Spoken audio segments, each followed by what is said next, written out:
Good afternoon, good morning, bon dia, good evening, depending on where you are on this fast forward planet, which is wrapped in so many layers of turbulence.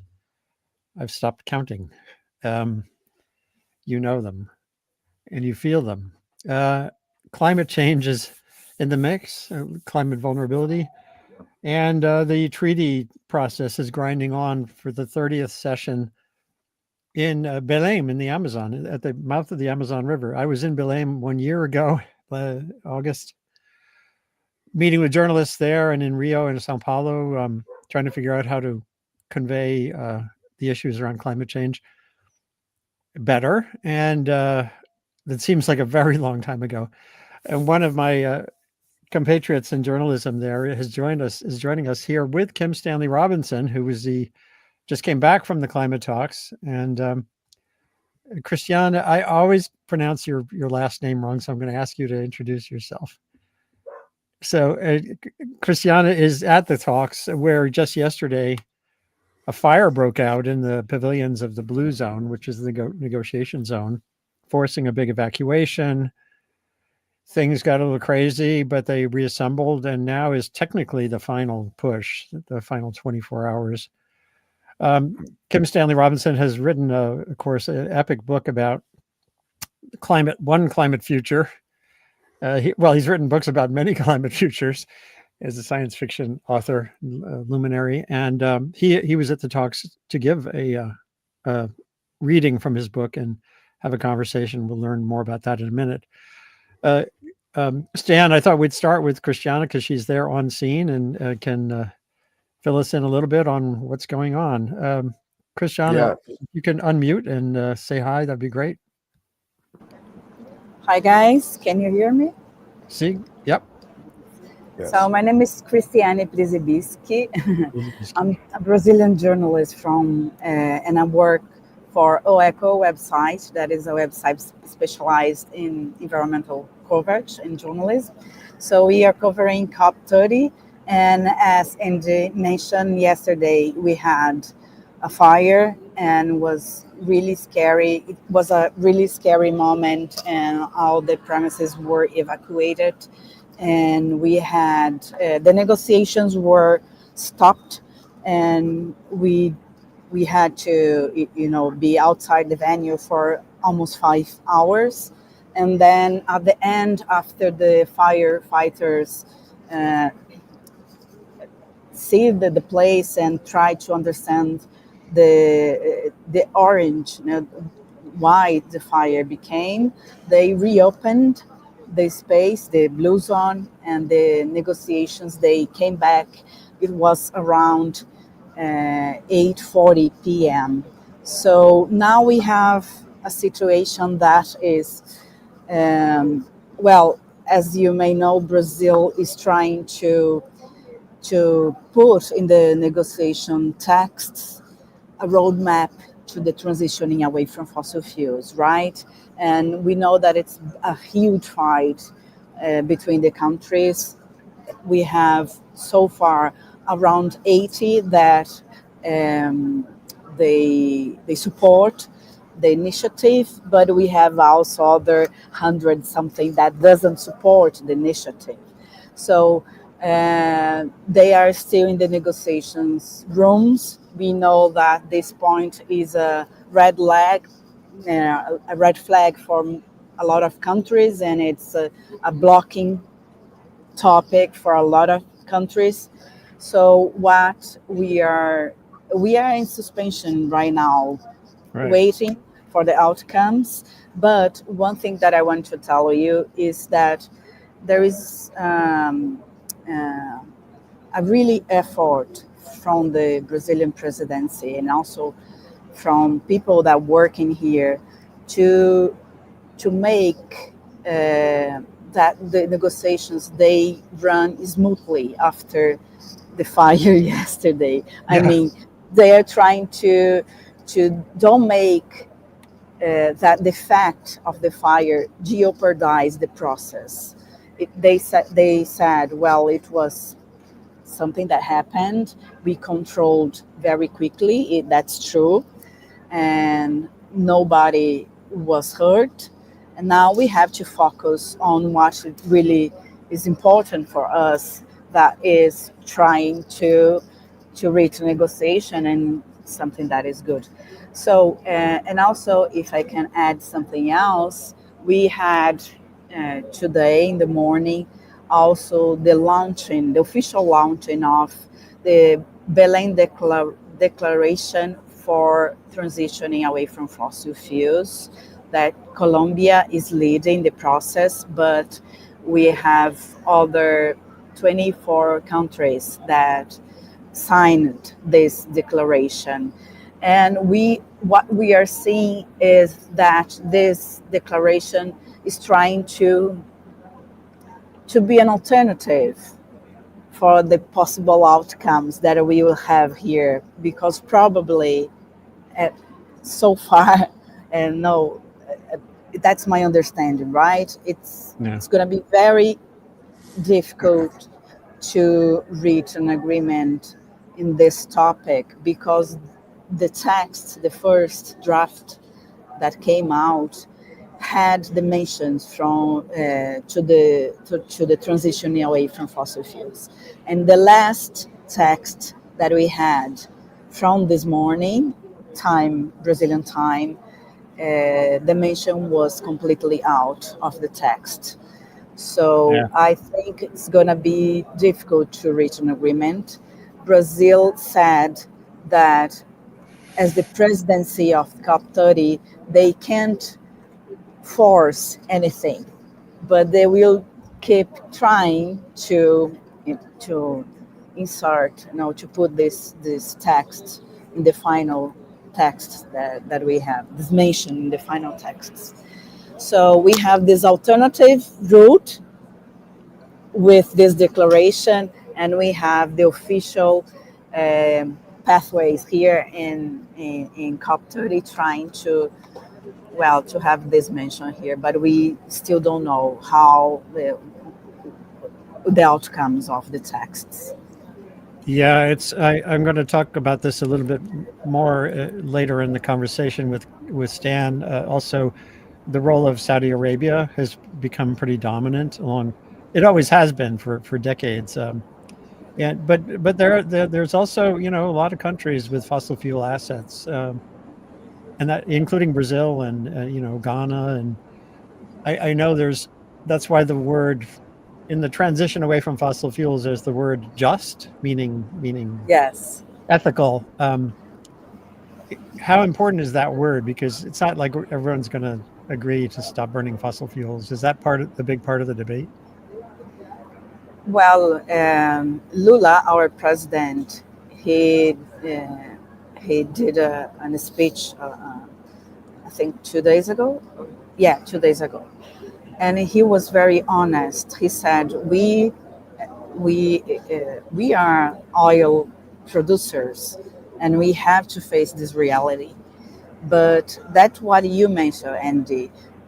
I think the Brazilian view of this process is to put the just in the equation, because he said we are trying to do our best, but we are still oil producers, and we have to, try to mix these realities. But something that I want to say is Brazilian scientists, they released a statement even before Lula's speech, right? But it matches the speech. They said we can't have any more exploitation of oil in any place in the world, so we have to fight for it. So we still have this contradiction here in Brazil. Being oil producers, we are the sixth biggest oil producer in the world, and Brazil still wants to keep producing to develop our economy, but we also want the transitioning away from fossil fuels. But I liked the way he put this as a honest way, not trying to hide we are the good boys, and you are an example for the world. No, we have those internal and domestic contradictions that we Mm. have to face. So that's the scenario that we are living here. So, do you have another few minutes? Yes, I do some few minutes. Uh, Stan, first, do you have any questions? You were just there. Maybe, Stan, you could give a brief summary of what you saw when you were there. And if you have a question or two for Christiane about where things stand, that would be fine. Well, I have many questions, but the first one is really just um, logistical and physical to what it was like in Belém. I was there, so I'm imagining evacuating that gigantic space and having all those people leave the street outside. If you yeah, there's many thousands of people, and despite the look of that, that was quite a limited fire compared to the Yeah. gigantic space. But what I'm saying is the street outside could hold about 500 people before that street was full. And then there's about a 9-minute walk, because I walk it myself every day, over to the Ibis, which is a tower hotel, not a very tall tower, where all of the cars have stopped. So all the buses, shuttles, Ubers, and taxis would all be over in an area that is about a 9-minute walk away. What did it look like, Christiana, to have everybody out in the street? I mean, it must have been jammed. Well, actually, it was jammed. I have to be honest. I think it wasn't completely effective, the evacuation in all the spaces. They evacuated very quickly the place where the fire started. But for example, I was in the restaurant that is just beside. It's part of the complex, right? But it's Yeah. just a little bit further from the local point, and Yeah. we had like contradictory information. Should we leave now? Should we stay here?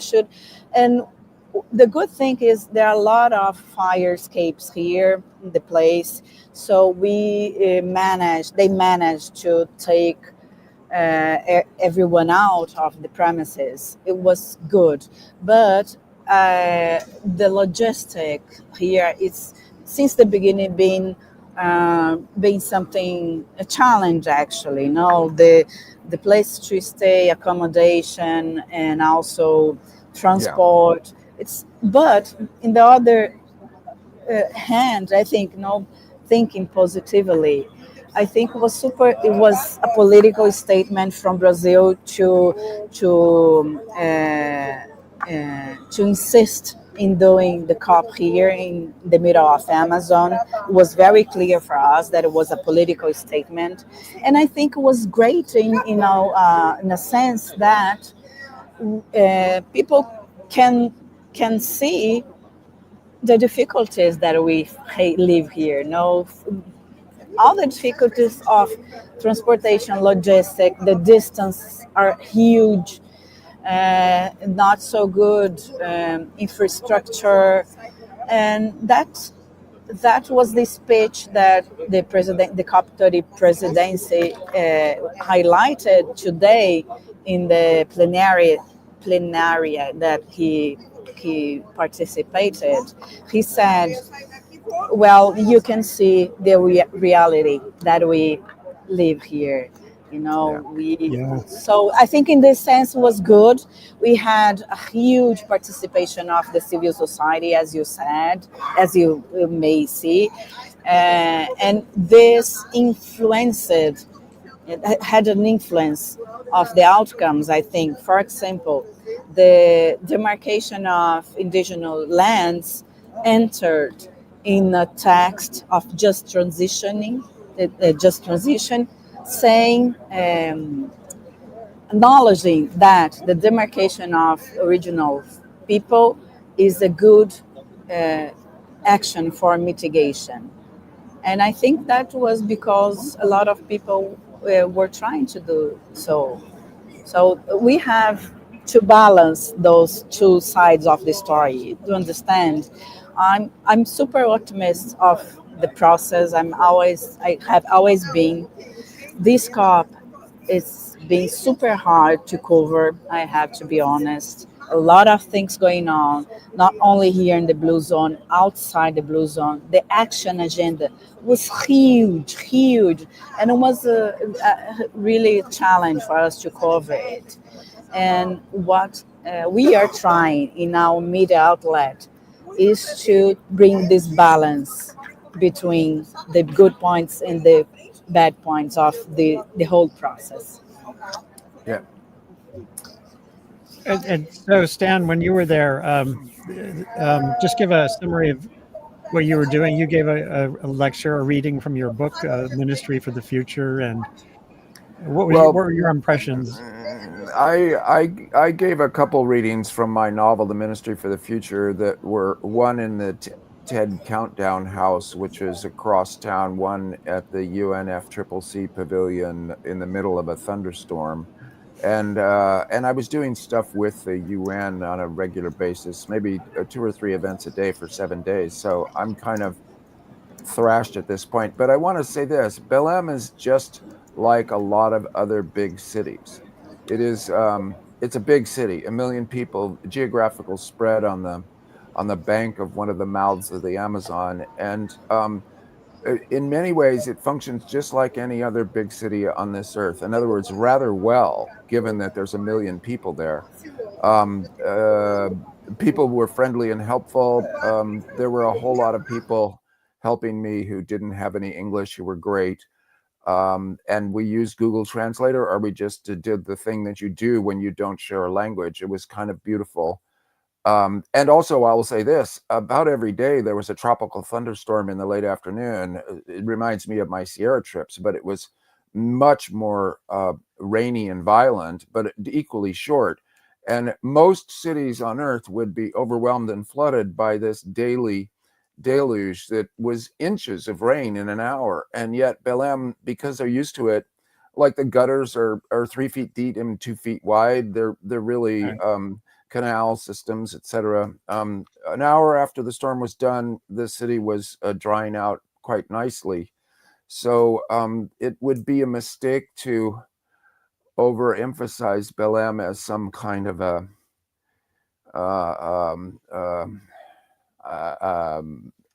unmodern city, because it's fully modern. Yeah, when I flew in, I took this picture you're looking at now. When I flew in last August a year ago, and it's kind of mind blowing because you have that reality of it being a city, but it's completely isolated from the world, except by Yes. water and surrounded by the forest that we've all been, that's been a focus of this meeting, afforestation and protecting existing forests. Yeah. At the same time, there's one aspect of it I want each of you to reflect on. Belém is also almost kind of an island, isolated from so much that's happening in the world right now. Here in the United States, we're talking about an insane president and with unchecked power, and there's the Ukraine war and so many other things that have obscured to some extent the climate problem. So I just wanted briefly for Christiana and you to weigh in on that aspect of it. When we're in this bubble, the climate bubble, it seems all encompassing. So Christiana, has that come up there? And then Stan. Sorry. Could you repeat was something? Yeah. The world's, very much focused on other issues right now. Yes. And those of us who are in the climate bubble can get kind of obsessed with the details, but everyone else, this is not exactly front page news, except when there was a fire. Except when it's a fire. Well, I share with you this feeling also, Andy, because we are trying so hard to bring the message. And even I think in Brazil it's different because we have the presidency, so people are more aware of it.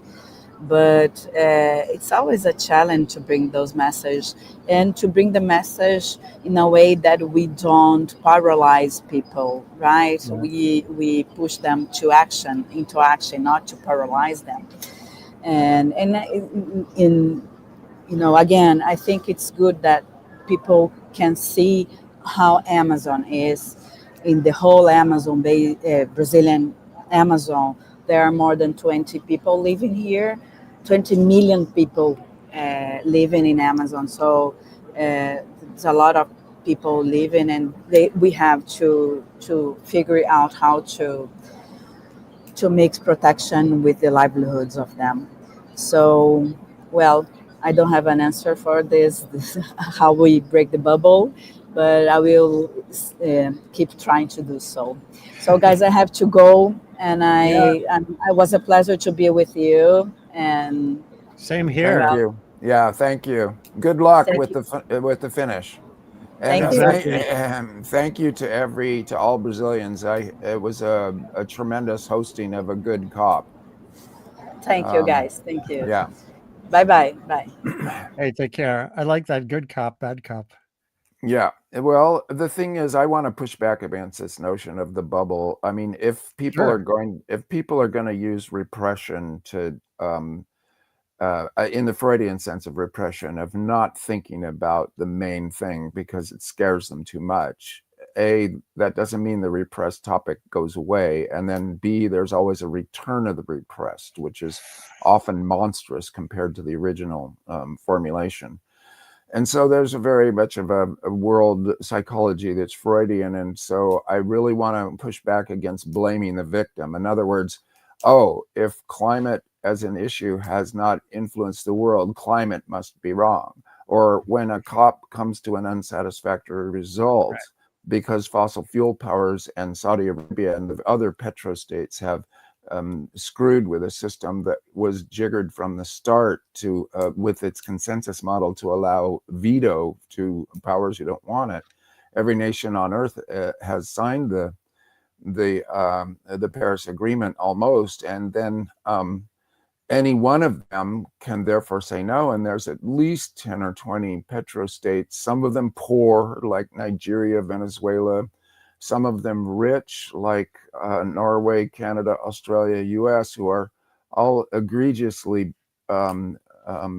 pursuing their financial interests in selling all the fuels that they have left, their fossil fuels.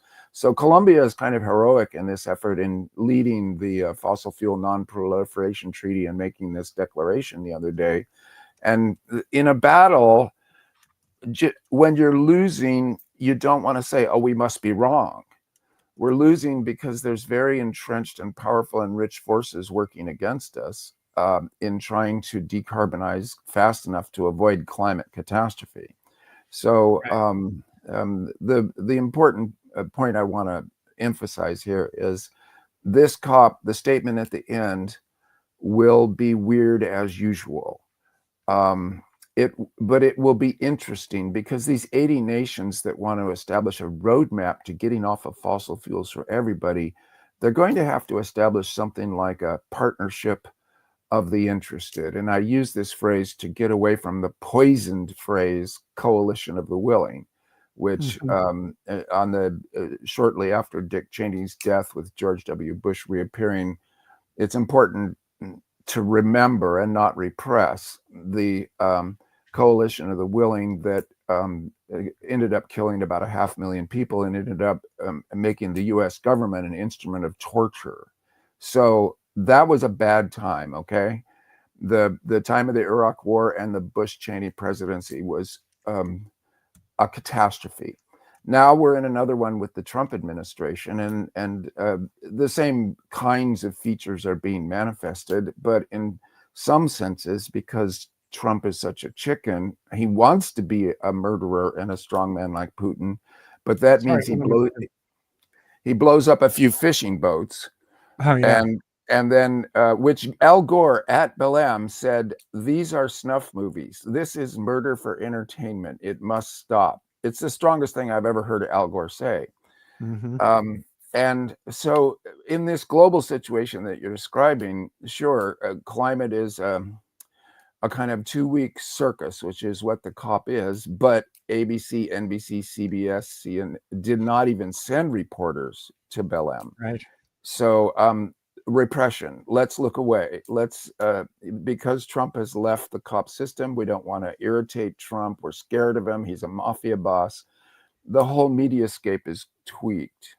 And so COP is happening in that context. But I will say this, a lot of really interesting and positive things are going on there. One of which is the indigenous protests and the like. There was a question from Aviva Ramani. Were there activists demonstrating at the COP or at any events? And certainly I saw a lot of that online, but were you there for some of that? Yes, I was. On the first Tuesday night, we were evacuated from the Blue Zone by an indigenous protest that had broken in through the gates. They had been allowed to do a demonstration outside, but they thought they were being excluded, which they were. So they broke in. The next day, there was a massive increase in military police with tanks and crowd control protection and machine guns, and new fences. So barricades were put in to protect the Blue Zone after a peaceful incursion where it was a little loud and raucous, and there were fights between security people and indigenous people that were more like struggles and wrestling. But we were evacuated on that Tuesday.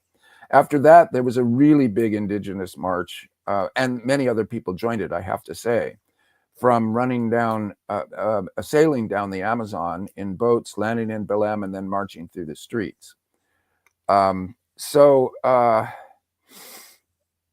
The indigenous presence was strong. I think there was 1,000 accredited indigenous people into the Blue Zone, and they were always dressed appropriately to identify kind of who they were and what they represented, which was the Amazon forest, basically. And there are 64,000 people there at this COP, so it was incredible in terms of a crowd of people from all over the world. That's another impression I want to give.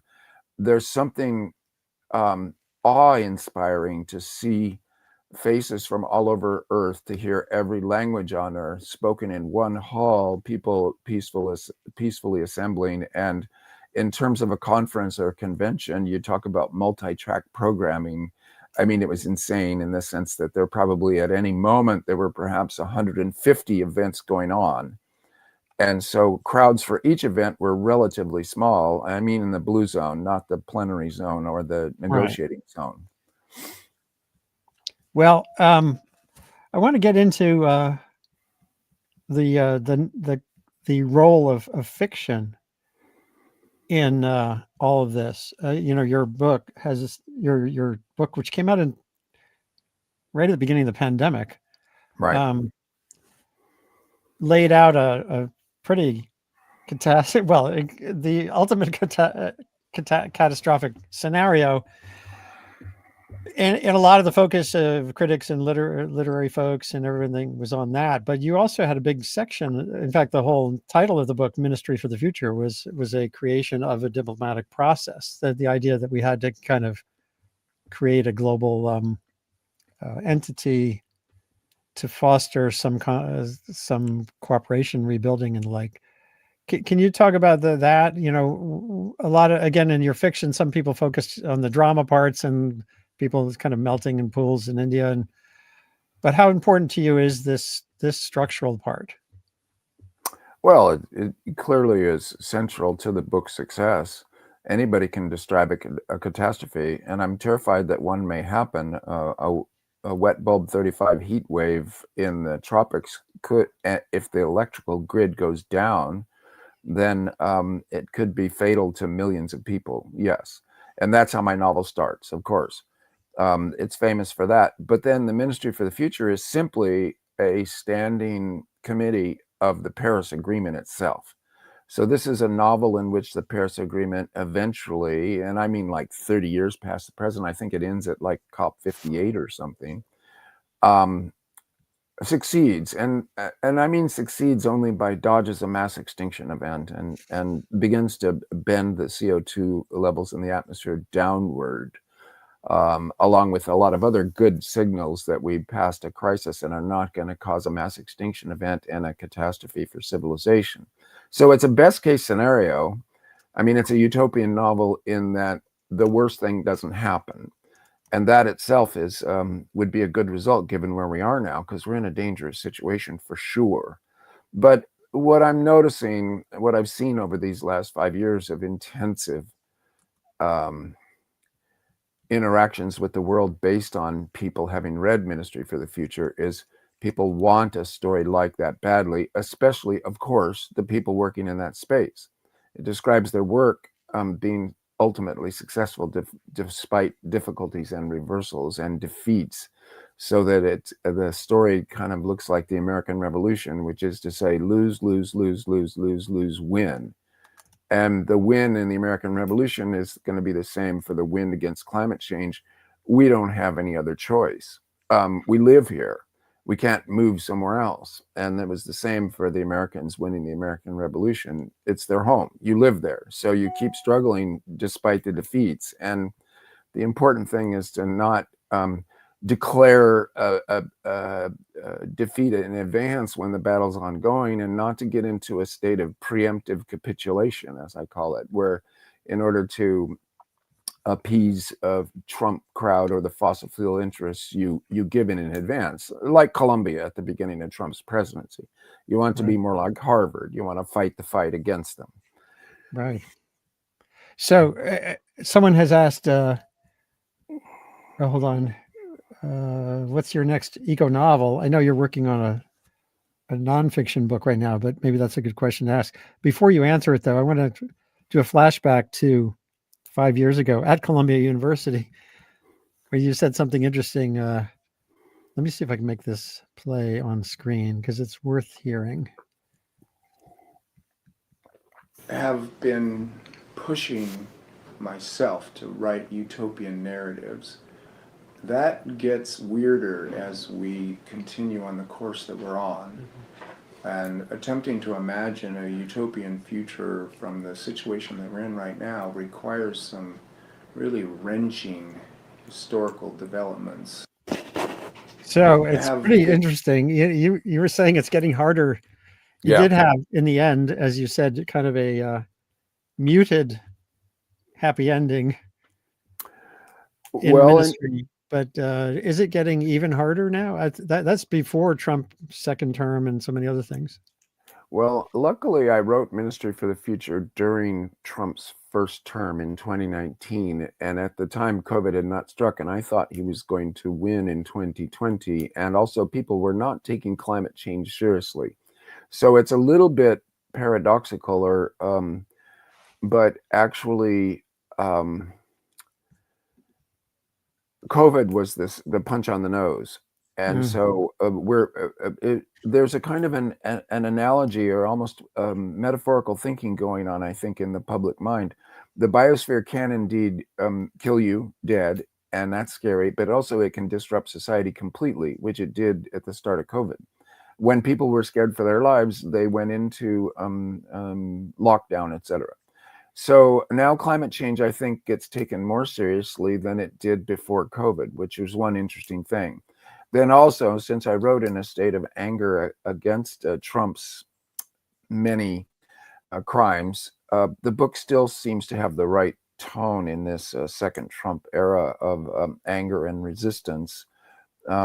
There's not much in the book, despite, I mean, one thing I'll say, Andy, is that when the book first came out, people were shocked at the violence, at the quote unquote eco-terrorism, the war for the earth, the various acts of sabotage and even murder that were being committed by the children of Kali. That was actually the emphasis in the first 6 months to a year that the book came out. Oh my God, middle-class American science fiction writer, quote unquote, advocating violence in defense of the earth. Now we've had Ukraine. Now we've had Gaza. And really, when people read Ministry for the Future, the strain of violence in it is like small stuff compared to reality itself. Yeah. So the emphasis has gone over more to diplomacy in terms of an interest in my book, is more like, oh, all these small scale efforts without a master plan, without the COP actually ever agreeing to anything significant, good things can still happen from hundreds and even thousands of groups and millions of individuals working hard on their own individual local projects that are somehow green or climate oriented, succeeding despite opposition and despite the lack of a master plan. This is what I think people are now attracted to in my story. So to get back to your question about climate fiction, and indeed to your our listeners a question about what next, I've written a book, a nonfiction book about Antarctica. And earlier, since Ministry came out, I wrote a nonfiction book about the Sierra Nevada of California. What I'm going to say is that these were kind of things to keep my brain and my fingers busy while I was overwhelmed with ministry business. But I am a novelist and I want to get back to it. And yes, to that person who asked the question, I am thinking of eco-fiction, of climate fiction. I don't want to do a sequel to Ministry. It can't be global and comprehensive and the kind of melange that Ministry is in form and in content. I want to do something quick and fast, a detective story, a thriller, and I'm interested very much in the Arctic. The melting Arctic is a crucial space, and I want to tell that story. I want to tell the Arctic story right now because there are people trying to strengthen the sea ice down there, which is a very difficult task. And I'm also writing about something that I wrote about in Ministry, which is stabilizing the West Antarctic ice sheet. That has gone from a single glaciologist's idea, who's named in my text, to a movement of glaciologists, policy people, technology people, and finance people. It's a nonprofit now, a 501c3 in America called Ice Preservation. So I wrote about that in my nonfiction book, and it's really interesting. We might be able to stabilize the West Antarctic ice streams, slow them down, because there's a natural precedent for what we might try to do. There was an ice stream going very fast, and then it stopped about 150 years ago. And the explanation for that is almost certainly that the water underneath it was diverted elsewhere. So if we were to divert water elsewhere from underneath the ice streams that are still moving fast, we might cause them to stop too. It's not forever, but it might be 500 years. And that would give us time to do all the other things that we need to do. So that's super interesting and is something I'm doing right now on a weekly basis as part of that group.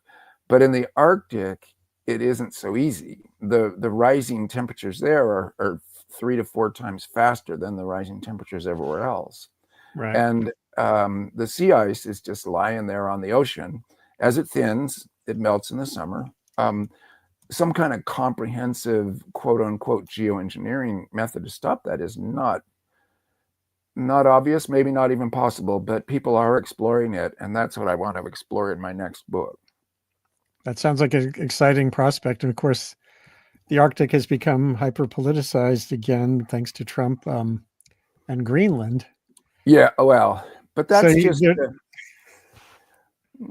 this is Trump's. I have to say something outrageous every day to keep the soap opera going and keep myself in the news. That's beginning to go south on him big time because his outrages, as they become more outrageous and transgressive, are losing him support and so he is indeed the star of a soap opera, but he's the villain star of a soap opera, and the wheels are coming off the bus. The Greenland thing was a joke. But you're right, the Arctic is politicized by China, by Russia, by Canada, by the US, but also by Scandinavia and Iceland and the native Greenlanders who run Greenland. So it's a super interesting political space, like way more interesting than Antarctica, which is effectively empty. Right. I want to get back into the fiction role. Obviously, your book has played a significant and interesting role in getting people to contemplate timescales, contemplate the role of diplomacy, the role of activism. There's a play that premiered a year ago in London called Kyoto, which blew my mind. I haven't seen it yet. It's in New York City. It's playing in New York City right now in a limited run. And the whole play centers on Don Perlman, who was a lobbyist who I got to know as a reporter we never quite knew who he was lobbying for. It was Saudi Arabia and or fossil fuel industry. And I want to play for you a scene from it. I think, I'm not sure how big an audience this play will end up having, but here we have right now in COP30, as has been the case at every COP and every IPCC meeting, Saudi Arabia is playing the sort of muck things up role. Now, just watch this scene. It's who you're seeing is Mohammed al-Saban, the Saudi diplomat, who I also got to know and who's still active on Twitter, and Don Perlman, the late Don Perlman, being played by an actor here. Hold on. We propose unbracketing this sentence. Countries are urged to take immediate actions to control the risks of climate change. Surely we can all agree on this. No, too strong. What does that even mean? Countries are urged. I'm sorry, it is urgent. I feel urged. Okay, I don't feel urged. Do you feel urged? I don't feel urged at all. Cut urged. Cut urged. Seconded. Urged is a red line for us. Encouraged. Invited. Of course. No, we should all feel urged. Okay, then cut immediate. Cut immediate. Countries are urged to take actions to control the risks of climate change. What are these actions? An idealistic promise made today could close a factory in Detroit tomorrow. And add.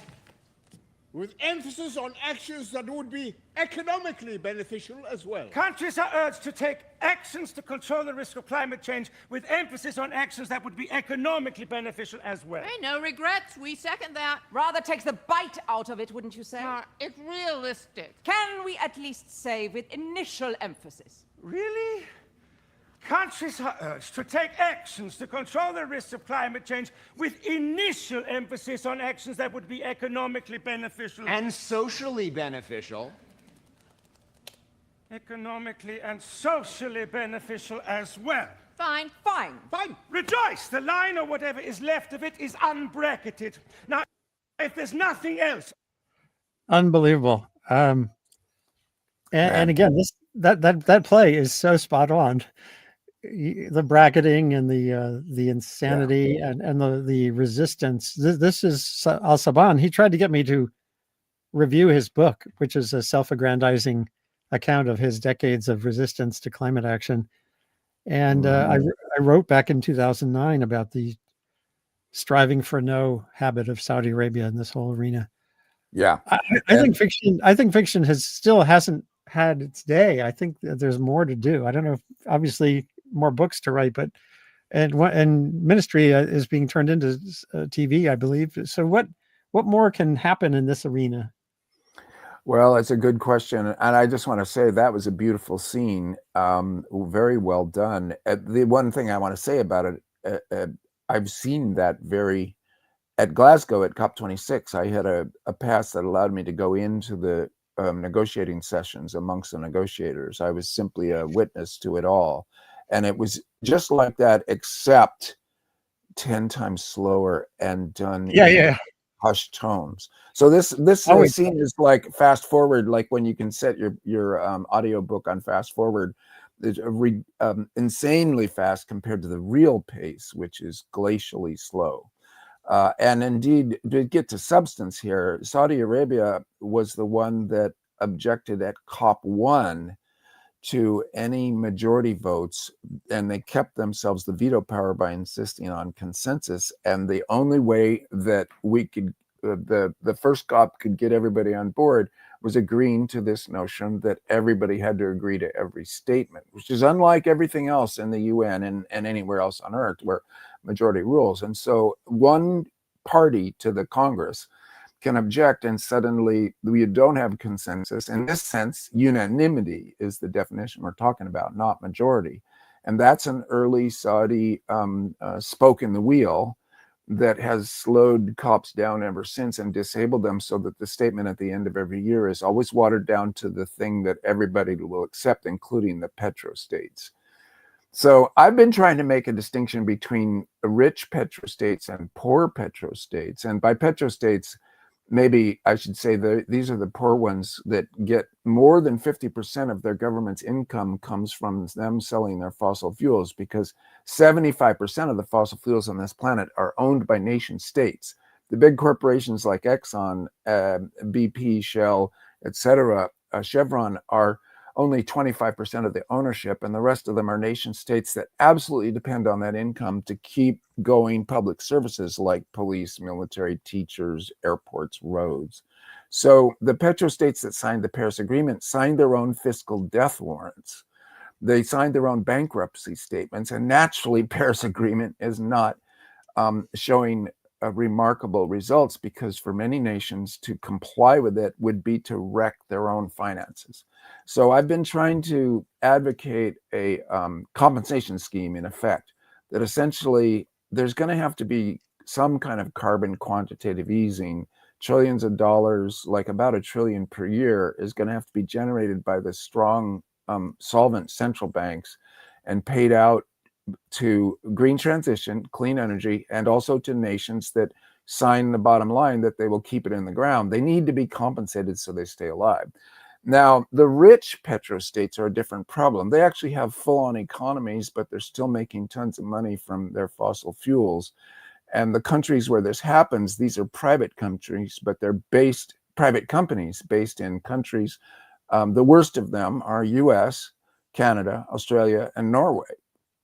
And so there, these countries don't really deserve compensation. And besides, the countries don't own it. And so the companies, what to do there? Do we nationalize them? Do we pay them off to do green work and go into geothermal? I mean, some combined strategy has to be followed there.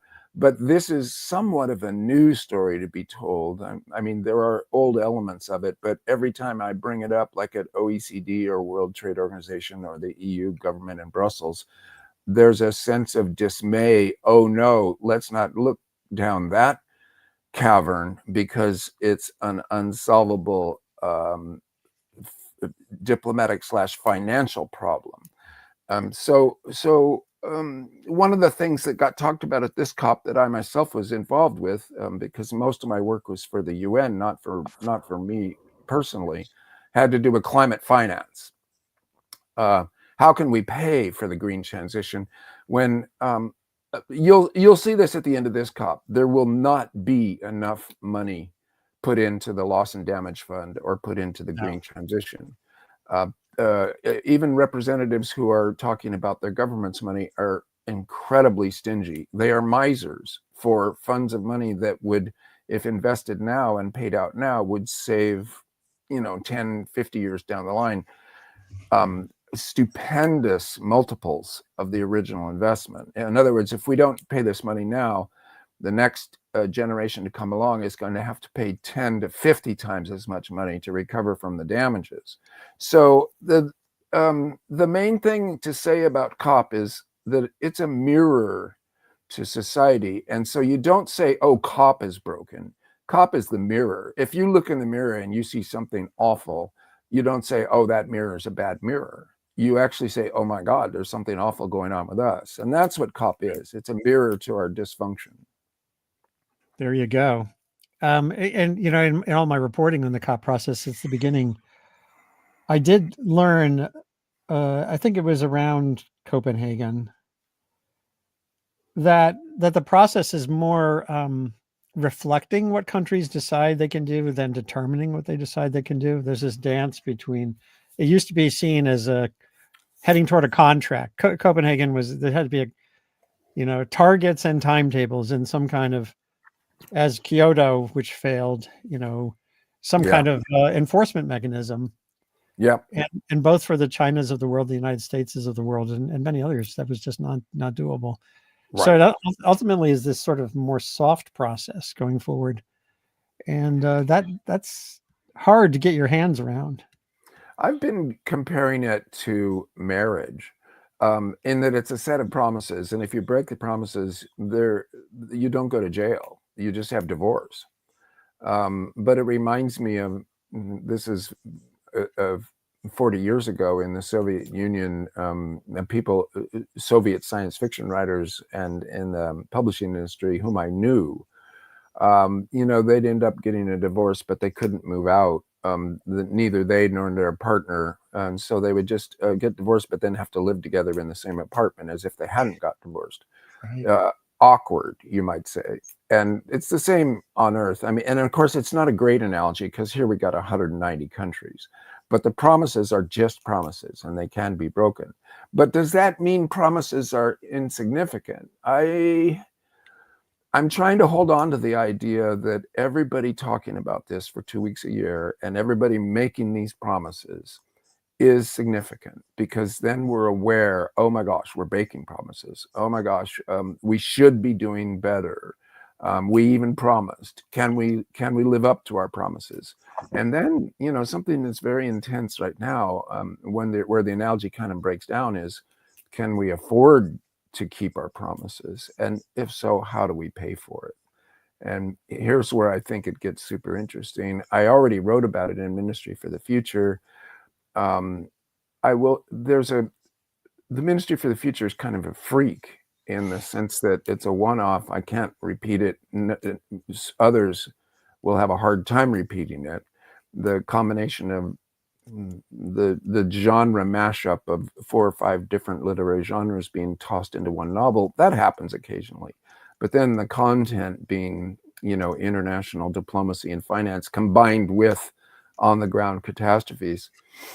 It's not easy to construct climate fiction these days because novels themselves, fiction itself, is usually about the individual and their relationships with other people. Okay, then relationships with history, that happens in the great 19th century novels, but not so much in modern novels. And then relationships with the planet and its climate, well, that's the realm of science fiction. And science fiction actually has a wonderful tradition of what now could be seen looking backwards as climate fiction, where the world goes to ice or it goes to desert. I mean, J.G. Ballard actually wrote 5 climate fictions exploring every possible catastrophe before he wrote Empire for the Sun. So there is a tradition in science fiction, but again, science fiction is a awkward and weird genre. I say that as a practitioner of it. It isn't easy to figure out how to tell a story about individual characters, which really I think novels are about. I myself love them because it's individuals dealing with a plot, and a plot is the story of something going wrong, and your characters have to cope with that. That's why we read fiction. So when the going wrong is a society goes wrong, well, yes, that's a great story, but how to tell it is exceedingly difficult. Absolutely. There was a question I flashed on screen earlier, also from Aviva Ramani, who's an artist, lives here in Maine.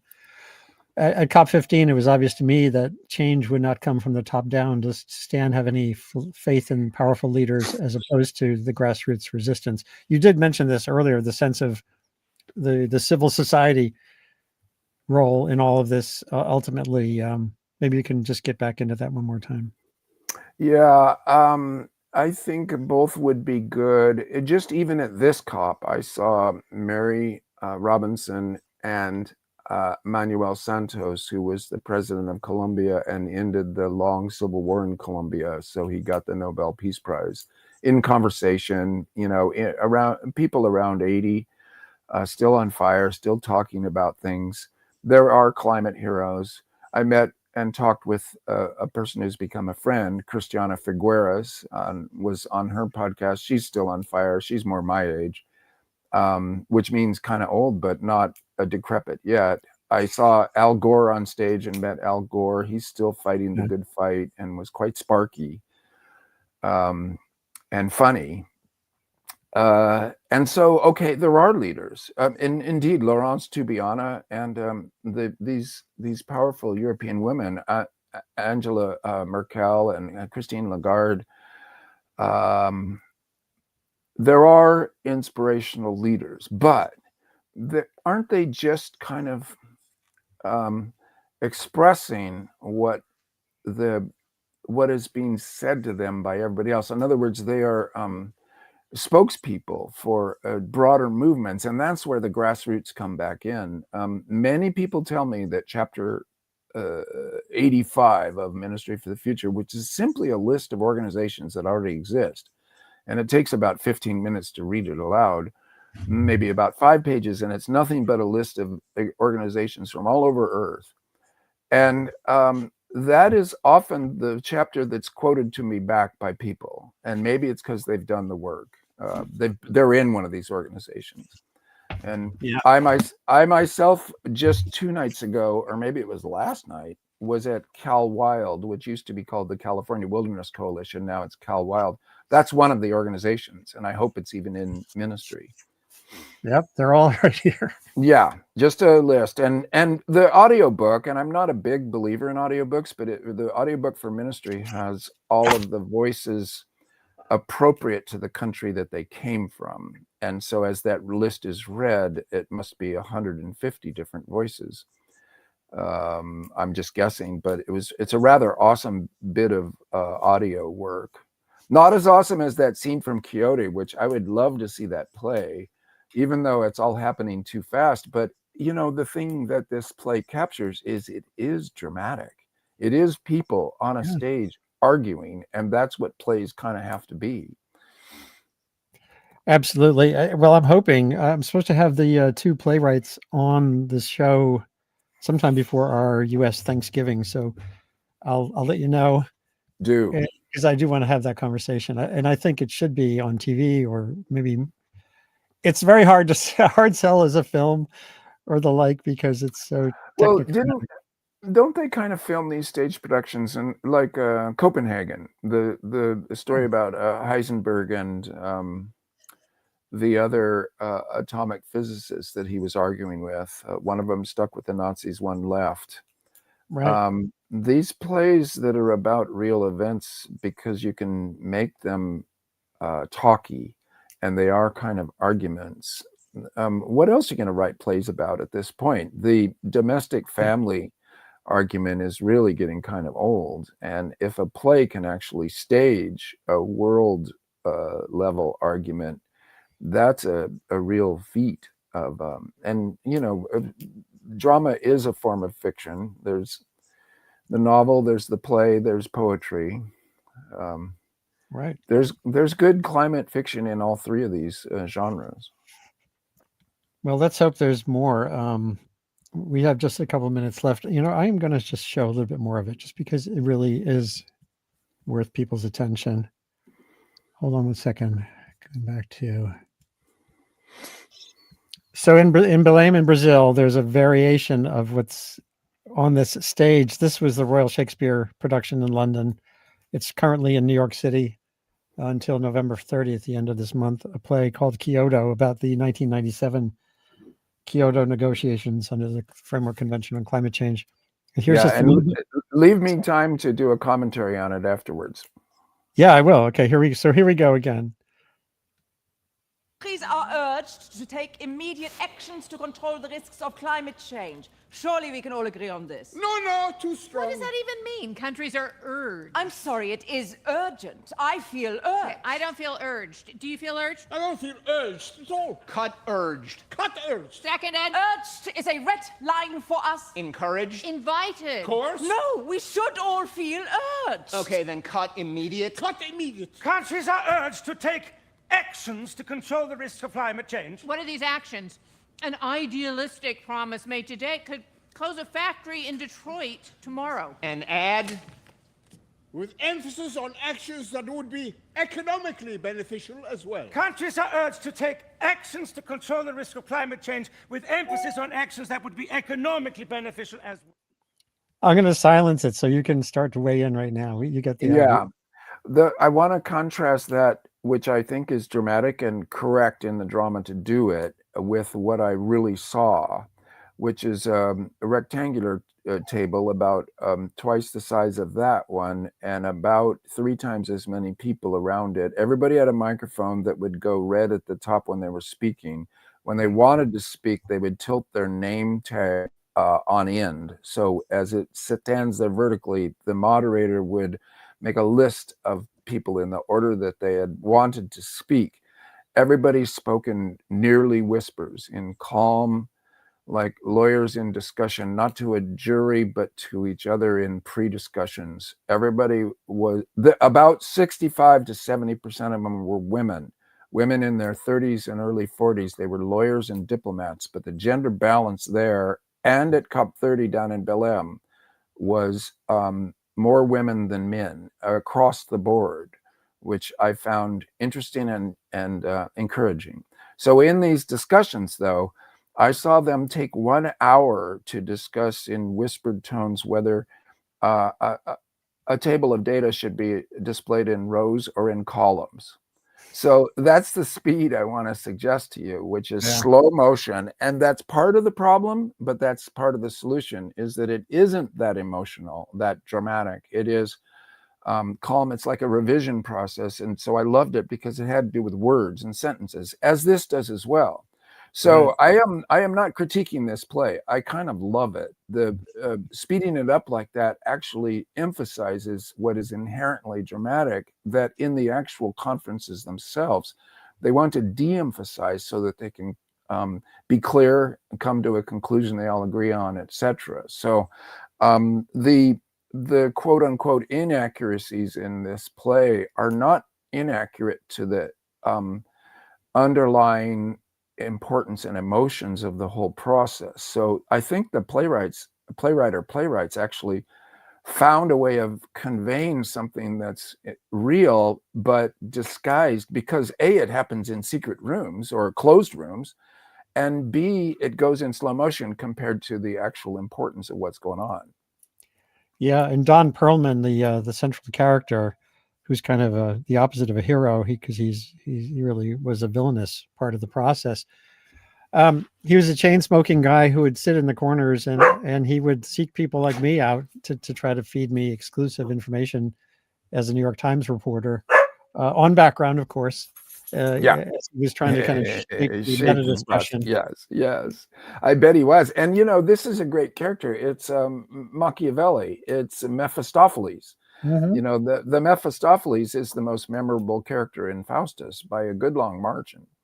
So a person like that is a wonderful character, a real gift to the playwright. Absolutely. Well, Stan, it's been great to catch up with you. And let's do this again sometime. Yeah.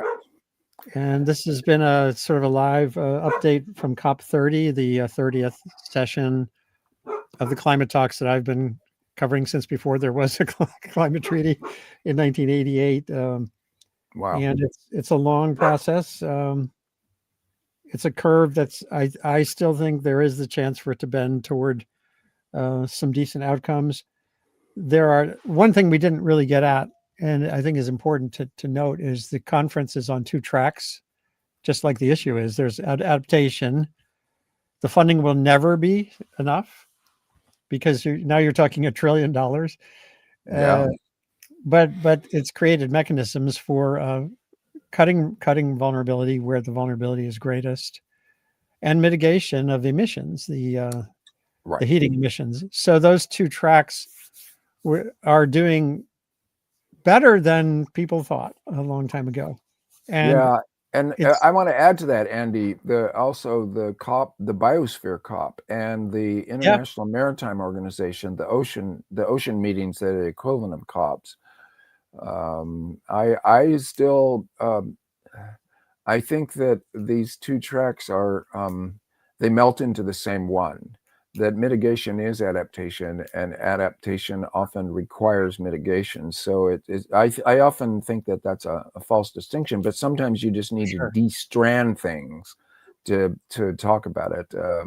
You know, like Jamaica could not have adapted to that storm that hit them 2 weeks ago. That would have required the rebuilding of the entire country, and we're really talking about many trillions, and also a century of work. So, I mean, I'm always. It's interesting because we didn't talk about any of these climate intervention methods except briefly at the start. Reducing emissions fast is the sine qua non. Without this, nothing else works unless we do that as best we can. So here the climate COPs remain super important. And at the end of this week, we're going to get a result that will be critiqued and all that. But there's going to be perhaps new innovations. Like if 80 countries say, look, we vote for this roadmap, and the others say, well, we don't. Okay, we don't have consensus, but we have a really interesting new wrinkle in the story. So it'll be a mixed picture. It's why we need you, Andy. We need a continuous reiteration and focus. And discussion. Yeah, and that's why we need it all, including the arts, as Kim says here from Twitter. Perhaps it is art that will save the world and get through. it will have its part. It will have its part. Let's put it that way. It will have its part. Shelley said poets are the unacknowledged legislators of the world, and I want to emphasize unacknowledged. Oh, I've never heard that line. That's great. Yeah. Thanks again. This is Andy Revkin signing off from down East Maine, far from Belém, where I was last year, and with Kim Stanley Robinson, who was there for a chunk of time helping to push the case for action. So thanks to you for coming on. Thanks also earlier to Christiana from OECO. That was a wonderful treat too. And anyone who's watching, you can save this and share the link you've been watching on as soon as we're done. Take care. Have a good weekend. And on we go.